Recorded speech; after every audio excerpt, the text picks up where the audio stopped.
Bismillah. Assalamualaikum warahmatullahi wabarakatuh. Alhamdulillah wassalatu wassalamu ala Rasulillah wa ala alihi wa ashabihi wa man tamassaka bi sunnatihi ila yaumil qiyamah, amma ba'd. Para santri yang kami banggakan rahimani wa rahmakumullah. Pertemuan pertama untuk jadwal saya mapel nahwu untuk saat ini, insya Allah kita belum bisa masuk membahas kitab Mulakhas. Oleh karenanya kesempatan kali ini kita gunakan untuk sekilas ya, menyampaikan sekilas tentang sedikit apa itu nahwu. Juga saya sampaikan sedikit ta'aruf dari saya. Kemudian juga kitab yang akan kita pelajari dan kita sampaikan insya Allah juga tentang manfaat ya, fawaid dari mempelajari ilmu nahwu. Taib ya, di sini sudah tertulis ya, beberapa kata di situ, silahkan disimak. Ya, ada yang akan kita pelajari adalah nahwu. Ya, nahwu. Saya rasa sudah tidak asing lagi di telinga kalian. Nahwu satu ilmu yang mempelajari, yang fokusnya adalah bagaimana seorang itu bisa membaca akhir kata di dalam bahasa Arab.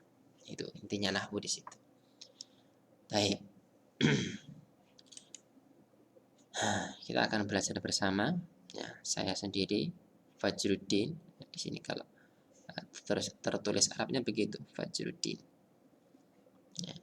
Dalam akte kelahiran saya, bahasa kita bahasa Indonesia Fajar Udin. Ya.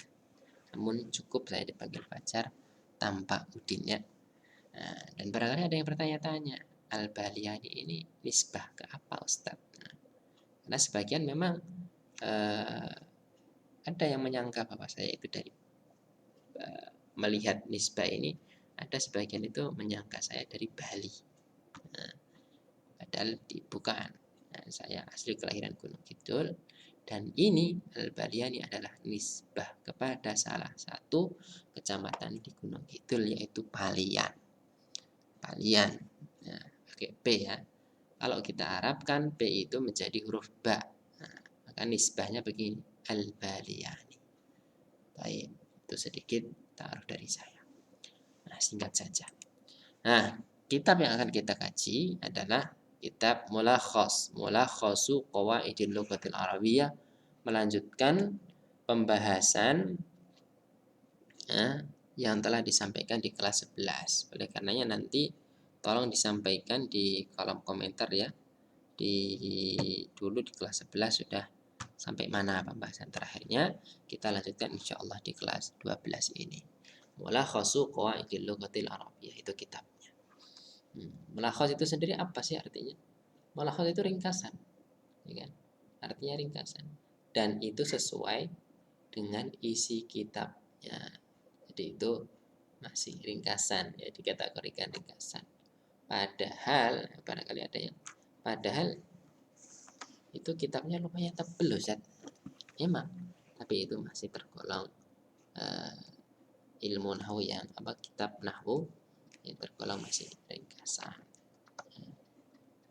Ringkasan tapi menyeluruh, semuanya disampaikan insyaallah di situ.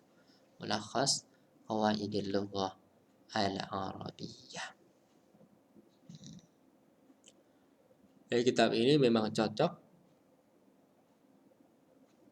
Kitab ini memang cocok untuk para pembelajar tingkat pertama. Ya, awal-awal baru belajar bahasa Arab, ini cocok. Atau tingkat awal lanjutan, begitu. Kalau saya dulu pertama belajar itu pakai Mukhtarat, kemudian lanjut Mulakhas, begitu. Nah, tema-temanya pembahasannya sama. dan masih ringkas, tidak begitu mendetail. Yang mendetail itu nanti akan disebutkan di situ khilaf para ulama-ulama nahwu. Nanti yang kuat mana, sampai begitu. Di khilaf itu juga ada di ilmu nahwu, tidak hanya di fikih saja. Allah a'lam. Baik, ya. Siapa penulis, siapa pengarang kitab ini? Beliau adalah Fuad Ni'mah. Fuad Ni'mah. Namanya Arab semua itu. Fuad Ni'mah. Beliau beragama Nasrani. Barangkali dulu juga sudah sampaikan ya. Dan beliau bergelar LC. Terus bagaimana hukum mengambil ilmu darinya? Terkhusus adalah ilmu bahasa, ilmu nahwu ini. Ya nggak apa-apa. Tidak mengapa. Perlu jadi catatan bahwa beliau adalah seorang Nasrani, sehingga nanti dalam contoh-contoh atau dalam kitab beliau Mulakhas ini yang akan kita bahas ada beberapa kesalahan-kesalahan nanti akan kita sampaikan. Terutama adalah kesalahan-kesalahan di contoh-contoh kalimat.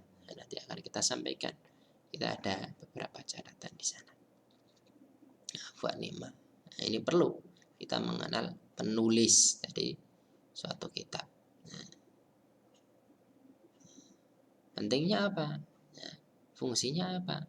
Ya kita biar waspada. Oh, penulisnya fulan. Ini punya pemikiran demikian. Sehingga kita dalam membaca kitab itu tidak langsung semuanya diterima mentah-mentah.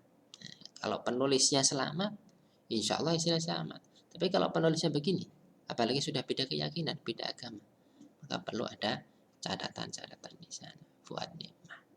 Apalagi bergelar RC. Beberapa orang mungkin, wah gelarnya LC. Nah, itu sudah tersihir duluan. Wah bagus ini isinya. Nah, nanti kita akan sampaikan beberapa catatan-catatan yang perlu diperhatikan. Allah a'lam. Baik, selanjutnya. Nah, di sini kita perlu sampaikan beberapa manfaat. Ya. Barangkali bisa menumbuhkan semangat kembali, bisa memotivasi kembali untuk terus semangat mempelajari bahasa Arab, terkhusus adalah ilmu nahwunya. Baik, apa manfaatnya? Yang pertama di situ. Manfaat dari mempelajari ilmu nahwu yang pertama, lebih mudah. Seorang belajar nahwu, insya Allah dia akan lebih mudah memahami dan menghafalkan Al-Quran juga hadis. Kenapa? Karena dua-duanya ini, Al-Quran dan hadis, adalah bahasa Arab. Beda. Orang yang punya kemampuan nahwu, punya kemampuan bahasa Arab, beda tentunya di dalam memahami dan menghafalkan Al-Quran dan hadis. Kemampuannya berbeda. Orang yang punya bekal nahwu, punya bekal bahasa Arab, insya Allah akan lebih mudah di dalam memahami dan menghafalkan Al-Quran dan hadis. Kalau orang nggak punya bekal bahasa Arab sama sekali, barangkali satu hadis dia hafalkan setelah mengulang-ulang ratusan kali barangkali. Namun kalau orang sudah punya bekal bahasa Arab, barangkali sekali dengar aja sudah bisa sudah hafal dia, meskipun belum begitu lancar atau mungkin langsung lancar begitu. Nah, faedah kedua, lebih mudah memahami dan menghafalkan doa-doa serta fokus dan menjiwai makna doa tersebut. Ini insya Allah sudah bisa dirasakan oleh kalian semuanya. Insya Allah kalian sudah bisa mulai merasakan perbedaannya. Dulu tatkala masuk pondok, awal-awal masuk pondok masih nol, belum tahu bahasa Arab, belum tahu marfu, mansub, majrur. Nah, sekarang udah sedikit-sedikit tahu, sedikit banyak sudah tahu. Tentu akan terasa itu. Kalau dulu mungkin hanya sekedar doa, ya, hafal lafadznya, tahu artinya. Kalau sekarang sudah beda. Tidak sekedar hafal, tidak sekedar hafal artinya, tahu artinya, tapi betul-betul bisa memahami, insya Allah. Yang berikutnya, manfaat yang berikutnya lebih mudah memahami ilmu agama karena banyak kaidah agama dibangun di atas ilmu nahwu dan bahasa Arab. Nah, kita itu di pondok belajar apa? Banyak sekali, ya kan? Ada kitab-kitab fikih, ada akidah, ada kitab-kitab bahasa Arab lainnya. Ternyata kitab-kitab semuanya itu, ya tema-tema diniyah itu tadi, itu mesti di dalam mempelajarinya membutuhkan ilmu nahwu. Itu pasti. Makanya kurikulum MA Al-Ikhwah itu di kelas 10 dibanyakan banyak materi-materi alat, ilmu alat, ya, ilmu bahasa Arab, nahwu, shorof, hiwar, dan seterusnya. Harapannya apa? Di kelas 10 sudah banyak jam-jam terkait bahasa Arab. Nanti di kelas 11, kelas 12 di dalam memahami mapel-mapel diniyahnya lebih mudah. Nanti akan kita sampaikan perkataan Imam Syafi'i setelah ini terkait ini, faedah yang ketiga. Berikutnya, ya, seorang belajar nahwu maka dia akan lebih khusyuk ketika sholat dan membaca Al-Quran serta lebih merasakan kenikmatan dalam beribadah. Ini silahkan dibuktikan sendiri, ya. Silahkan amati perbedaannya. Dulu antum tatkala belum belajar, belum tahu tentang bahasa Arab nahwu, dan perbedaannya setelah belajar nahwu dan bahasa Arab. Ya. Tentu ada perbedaan di sana. Semakin seseorang itu dalam ilmunya terhadap bahasa Arab dan nahwu, maka insya Allah semakin bisa dia khusyuk di dalam menegakkan sholatnya. Dan insya Allah juga semakin bisa khusyuk di dalam dia mentadaburi Al-Quran tatkala dia membacanya. Dan insya Allah juga lebih bisa merasakan kenikmatan dalam beribadah. Karena dia beribadah tatkala melafadzkan doa-doa, melafadzkan ayat-ayat lantunan, ayat suci Al-Quran, dia tidak hanya sekedar melafadzkan, tapi menjiwainya karena tahu maknanya, paham maknanya. Itu semua diperoleh salah satu sebabnya adalah dengan belajar ilmu nahwu. Ya, kemampuan seseorang di dalam berbahasa Arab atau kemampuan seseorang di dalam ilmu nahwunya. Nah, manfaat yang terakhir yang tidak kalah pentingnya adalah mempelajari ilmu berarti meneladani para salaf, para pendahulu kita yang saleh. Nah, tidak ada ulama-ulama zaman dahulu, nah, mereka menjadi ulama, menjadi ahli ilmu, ternyata tidak mempelajari tidak ada. Semuanya belajar ilmu nahwu semuanya. Baik. Nah, ini yang saya singgung tadi, perkataan Imam Syafi'i. Beliau pernah mengatakan, man tabahhara fin nahwi ihtada ila kullil ulum. Barang siapa atau siapa yang menguasai nahwu, ilmu nahwu, dia dimudahkan untuk memahami seluruh ilmu. Maksudnya seluruh ilmu di sini adalah ilmu agama, ya, yang sama-sama sumbernya adalah dengan bahasa Arab. Ini perkataan beliau, Imam Syafi'i, bukan sekedar perkataan tanpa bukti. Beliau sendiri telah membuktikan, maka beliau sampaikan. Maka jika antum ingin maksimal di dalam menggapai ilmu-ilmu agama, memahami ilmu-ilmu agama, ini nahwu ini jangan sampai ketinggalan. Harus benar-benar mempelajarinya. Wallahu a'lam. Baik. Nah, di sini juga perlu saya sampaikan bahwa ilmu nahwu itu adalah ilmu alat, ya. Sehingga bukan tujuan tujuan akhir.